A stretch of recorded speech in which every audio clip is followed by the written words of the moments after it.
বলিউডে থিতু হতে পারছেন না প্রজ্ঞা।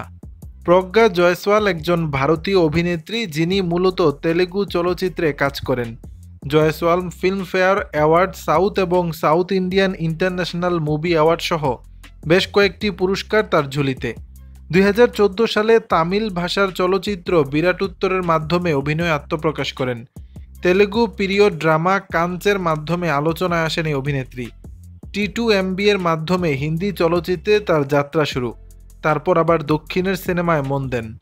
দীর্ঘ বিরতির পর আবার বলিউডে 2024-এর 15ই আগস্ট মুক্তি পেল তার কমেডি মুভি খেল খেল মে। সিনেমাটিতে অভিনয় করেছেন অক্ষয় কুমার, বানি কাপুর, তাপসী পান্নু সহ আর অনেকে।